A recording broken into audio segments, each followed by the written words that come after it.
How we doing, ladies and gentlemen? My name is Wolf, and welcome to episode 2 of the Rags to Rank 1 Survival Guide series for Diablo 3. This is going to be episode 2. This is going to be where I do the GR20 solo. Across the past hour or so, we've gone about doing the other 4 chapters of the seasonal bonus, and getting all of our stuff from that. Now, I did actually learn something. Is I said that doing the GR20 solo is going to be a lot more difficult for certain classes. Now, I meant that when I said it. I didn't actually realize how bad it can be, because I ran a 27 and I fucking failed it. I have already recorded this once and I actually failed the damn thing. So, when all of your when all of your damage is in the 6th set that you don't have, my recommendation is don't go above board. Do the 20 rather than trying to do the 27 that I tried to do. So in this case, because my Demon Hunter gear, all of my damage is consolidated in the 6th set, I wasn't able to do the 27. I also did learn a couple of things from practical application of playing solo, because I was playing in a group a decent amount, so I ended up learning that I need to be able to slow things to keep them away from me, to keep my my damage bonuses up. So I've done a little bit of adaptation now. I'm running Thrill of the Hunt to slow everything hit by my Hatred Spenders for 80%, comboed with Cull of the Weak for 20% damage against slowed enemies. Another combo I have in the passives is the 4 set piece of the set I've got here is gain damage reduction and increase damage for 8 seconds if no enemy is within 10 yards of you. That combos well with my steady aim passive to give me you got ancient pox falls, feels bad. To give me 20% increased damage there as well, so 80% increased damage so long as nothing is within 10 yards of me. Now, with practical application, I realized that everything was just running straight at me, which is why I realized I needed the slow when playing solo. A couple of other things that I ended up getting during my my playtime. I got this bow, which makes it so my bows have 100% chance on explosion to pull in all enemies within 24 yards, so I have passive grouping for myself, basically. So I switched off of using evasive fire. The thing I love about action RPGs is that they're kind of use whatever you get, especially early on. That's what I like about PoE seasons, Diablo seasons, and my Diablo Hardcore challenge. It's very much like use what you get and come up with a build on the fly, which is what I've pretty much done here. I also picked up a quiver that makes my bolas explode instantly. So you'll see when I'm doing the GR that I'm able to group things very, very easily using my my bolas here. So, otherwise, I did a few rerolls on my gear, going for as much resource cost reduction as possible, so I can spam as many multi-shots as I humanly can. And all in all, pretty decent, going for resource cost reduction in the helmet there, and dexterity in the chest piece as well. The rest of the gear is pretty shitty, just mostly the set bonus stuff, and the bow and quiver. Still looking for the multi-shot quiver. No luck in finding it just yet. I did get myself a Bane of the Powerful, which I'm going to throw in here. This was from the previous rift that I did, and I failed it. I killed the boss, and I still got the gem, and I'm going to make sure I put in all my spent Paragon points. Quick tip for you here is that you can control click and it will put them all in at one point, or like instantly. So one other thing is with movement speed here, you can only go up to 25% movement speed. So go find your movement speed. If you have any higher than 25%, take the points out of your movement speed here and put them elsewhere instead. So in this case, we're going to put these points into crit hit chance, these points into all resist, and those ones into life per hit. And I believe that's pretty much it. One other thing I want to talk about is how specific builds have specific itemization. This should be pretty self-explanatory, but in this case, for example, my 6th set is going to give me increased damage for every point of discipline I have. This opens up a lot of different gearing options, because my bow, for example, in the secondary has plus 12 maximum discipline. That equals to like 2,000% multi-shot damage, just because of that secondary. My quiver also has plus 10 maximum discipline on it as well. I don't know entirely all of the other slots you can get it on. You might be able to get it elsewhere. I will be looking into that as I play the character more. But something else that I can do once I get the 6th set is change my preparation to permanently increase max discipline by 20, which basically gives me another 20,000 DPS, for example, right? Or 20,000% DPS. So, yeah, that's pretty much what's gone on over the past hour or so. So we are going to knock this down to fucking 20 because I'm not going to run this a second time. And, yeah, let me show you how the build plays, and we'll just roll with it. Oh, yeah, that is miles easier. Holy. Because I found that the issue I had was you want to make sure nothing is within 20 meters of you, right? Or within 10 meters of you. And all these small enemies would run at Mach 5 straight at me, turning off the set bonus. So, through practical application, I realized that I needed some slow and some CC. So things are going a lot easier now. So, kind of cruising now. You see the bolas can group stuff, like so, and then we can flip away from it to get distance, and then burn it all down with multi-shots.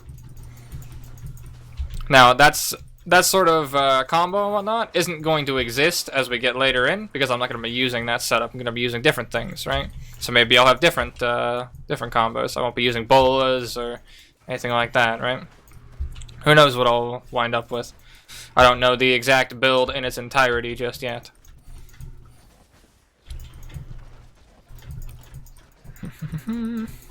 Grind this fella down. Grab all these fellas. These orbs will give you progress on the bar over here. Man, having Reaper's Wraps would be so nice right about now. I'm considering throwing a pair in my cube just to make gameplay smoother. At least for the first little bit anyways. I wonder if there's something to like Reaper's Wraps in the cube and the passive to get 30 hatred on a globe, and then I just get like half my hatred bar back every globe. It's the small little adaptations like that that I really enjoy. Before, those weren't really possible at higher tiers because everyone just played the same set and that was like all she wrote. But now it looks a little bit different. It looks like you can actually make some build adaptations, which is not something that used to really exist. So, always nice to see modernization, especially after 23 seasons. Make sure we keep our distance here, keep our damage bonus up. Grab all that. We got a speed pylon, not really the greatest of pylons for the build, but whatever.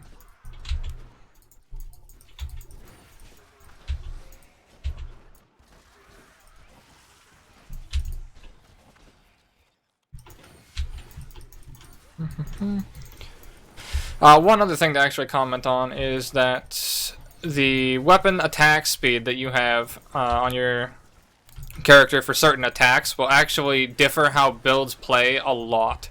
So what I mean by that is the faster attack speed weapons you have, the faster, say, my multi-shot can attack, or, you know, a cluster arrow could attack, or Hammer of the Ancients could attack. Which means you're going to be able to put out more, like, Hammer of the Ancients and more multi-shots, but if you don't have the resource generation to keep up with it, you might actually be hampering your quality of life or your playstyle. In certain scenarios, it actually doesn't wind up being more damage or faster clear speed to use, like, the higher percentage damage weapon. Because there's factors like, oh, well, if I use 2 one-handers, yes, I'll have higher damage, but I'll also have higher attack speed, meaning I won't be able to one-shot packs. You know, I'll be 2-hitting packs, which means you have to use 40 rage instead of 20 rage, right? Where if you use a 2-hander, yes, you would swing slower, but you would one-shot packs with 20 rage, right? So you can go from pack to pack to pack and optimize that way. It's small things like that that you don't really think about, but you kind of need to at certain points. So, like, if I was to use a crossbow, for example, it would not be that bad of a choice. Because a crossbow is a very slow attacking weapon, which means I can generally look for the ability to one-shot screens and whatnot, right? Obviously, later on, we want to use a Yang's recurve, so using specific uniques, or specific legendaries, sorry, will obviously take precedence. But when you're in this sort of stage, in the very early stages where you're playing with unoptimal gear and just winging it, which is my favorite stage of action RPGs generally. I'm not a big fan of like ultra geared and then ultra under geared. I like the right in the middle sort of area where you're working with what you get and living off the land kind of thing. That's my personal favorite time in action RPGs, which is pretty much where we are right now. So, if I wanted to, I could find a very high damage crossbow. Well, if I come across a high damage crossbow, I would probably end up using that, and then I can spec heavy for crit chance, switch one of my passives to archery, which gives me 50% increased critical hit damage when I'm using a crossbow, and then put a green gem in the crossbow for even more critical hit damage. And then things start to get really spicy. You see where some of the synergies come in, right? So that's the sort of thing that I really enjoy in regards to build diversity and thinking on the fly, you know? I wonder what legendary gem I'll get from this. I kind of want to get a Zai's Stone of Vengeance. That would be really nice. That combo is basically with the exact playstyle of the build. We want to be about 10 feet away, and Zai's Stone of Vengeance will make you do more damage the farther you are away, scaling up to like a full screen away, something like that. So that's going to be a nice damage bonus for us, if we can manage that. I may even wind up doing adaptations in like my rings and whatnot, because I have a best in slot necklace now, pretty much, which is a standing still damage bonus necklace. But if I'm playing in 2's, I may want to like adapt for certain things to buff me and my teammate. If I'm just playing in solos, then obviously I can run that and not have any worries. But if I'm playing in a group, there's things like an Oculus ring, which will, when you kill something, spawn an area on the ground that when you're stood inside it, will do bonus damage. So you can use things like that to boost your highest clear potential, boost your clear speed when playing in groups, that sort of stuff. So we got the boss. Pretty simple. Just avoid the tornadoes, hop out of the slow field, and we are good to go. Grab everything off him. He's going to drop a legendary gem and a pair of bracers. Drops a Legacy of Tagok. Was that what it was? Legacy of Dreams. When you have no set bonuses equipped to every legendary item you have equipped, increase your damage dealt. Oh, cool. They made that a legendary gem. I didn't even know that. Nice. So this is going to allow you to upgrade your legendary gems. So I'm going to upgrade my Bane of the Powerful, which gives me increased damage after killing an elite pack. Once you hit level 25, you'll unlock another bonus for these that gives you extra spicy stuff. So we'll upgrade that 3 times. This has a chance to fail as well, since we're at low levels, it doesn't. But yeah. That's pretty much the basics of getting early gear and whatnot. Make sure to do the 20 and then get your set bonus and then try and do extra stuff. Don't overvalue yourself like I did and make yourself regret it. And now we pop over to the Book of Cain to identify everything in my inventory. And like so, I can put on my other set pieces. That rolled like garbage. Actually, not entirely bad. That's workable. And that is also workable, I guess. Come over here, and we'll enchant them. So we shall get rid of Rain of Vengeance. What are we looking for here? I want to see a couple things. Nothing about... Ah, it has max discipline on it. Fuck. See? That's what I was saying. Max discipline on the cloak. Can I get max discipline on the pants? No. Okay, well... Shit. Well, in that case, I guess I'm going to keep the Rain of Vengeance damage rather than rerolling it. Yeah, it's useless for me, but Still, I'll keep the lightning resist, and I'll get rid of the golden health pickup. And we're gonna fish for 9 to 12 maximum discipline, because that is our highest damage bonus. 2 yards of pickup range, poggers. 10 discipline. Alright. I'll roll that to 12 eventually, but that's fine for now. And then here, there's nothing else, so I can get rid of the evasive fire damage. Look for vitality. Nice. Okay.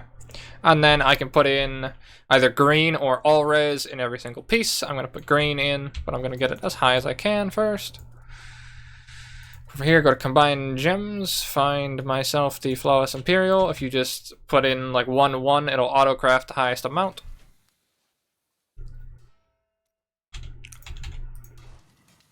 Craft up everything I can. Figured I might as well do this on the recording since, you know, people want to see these sorts of things.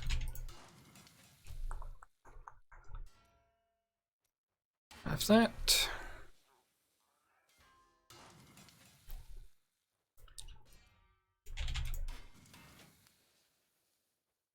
Alright, so now we have 115% critical damage, critical hit damage, and that is going to give us 160 dexterity in each slot here. Wonderful. That could be also all res if you find you need that. Our all resistance is 50-ish%. I don't really plan on getting hit all that often, since I'm going to be playing in a group, obviously. So, yeah. Break down all my excess stuff. And then from here, something else I was going to do. I'm going to roll quivers, see if I can get my... Come on, big streamer RNG. I actually got it. Alright, that's why I wanted to do this while recording. Dead Man's Legacy. That is my best in slot quiver. Could have rolled a little higher. If you hold control, you can see all of the rolls. And got 12 maximum discipline on it, too. Oh, that's... Never mind, I retract my previous statement. I mean, it could have been 200%, but that's fine. So 12 maximum discipline is insane. So what we're going to do is we're going to get rid of the spike trap here. We have crit chance, attack... Where is it? It has crit chance, attack speed, dex, hatred regen we're keeping. Spike trap we're going to get rid of, and we're going to look for resource reduction, I think. Resource cost reduction. Or increased multi-shot damage. Either of those is fine. A socket would be okay as well. Get rid of spike trap. And just see what we get. It's a large pool, so just gonna roll and see. Companion damage, vitality. Multi-shot damage. Alright, I'll sit on that for now. Resource cost would probably be preferable, but multi-shot damage isn't bad either. So that's fine. So that's a nice damage bonus up for us. We actually gain 750% damage on multi-shot because of that 2 discipline. Now from here, I can change my preparation to invigoration, giving me 84 discipline, making my damage even higher. And now I will pretty much shred everything. Let me see if there's any passives that give me discipline. Hatred is increased. Hatred and discipline when you're healed by a health globe. No. That's the one thing I was talking about before. What's the cost of discipline spells? Nope. Okay. Well, figured I might as well check. And then, yeah, that's all in all not too bad. So now we should be really popping off and really clearing a shit ton of stuff. I'm going to bank all these other quivers, however. Just toss those in there. Bank all that, because you never know when you're going to need them. Bank the Nemesis Bracers as well. You never know what sort of other builds you might play, you know, right? Bank some of these. I don't really need the machines, but I might make use of them. There could be some very niche stuff that I could do with those for extra damage. And yeah, I think that's pretty much it. So now I should be able to clear very, very high. I'm not entirely sure how high, but we shouldn't have much issue up to probably 40, 45-ish GR level. And then from here, we want to try and get as good of a weapon as possible. Try and find a Romaldi's, which is something you can use to put a socket on a weapon. In this case, socketing this isn't bad. I want to wait for an ancient weapon. Ancient weapons are basically You can get a weapon, but like a better version of a weapon. I haven't gotten any ancients yet, but the thing that Josh linked me before, the ancient Pox Falls, these have just higher base stats in general. So that has 500 strength, right? My level 70 gear here has 444. So that is just a higher flat roll.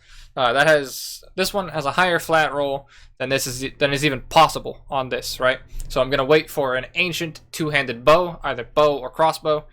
Then we're going to try and find a Grimaldi's, which will let me put a socket on it, and then we're gonna look for a very, very high damage god roll weapon, as high as we can possibly manage.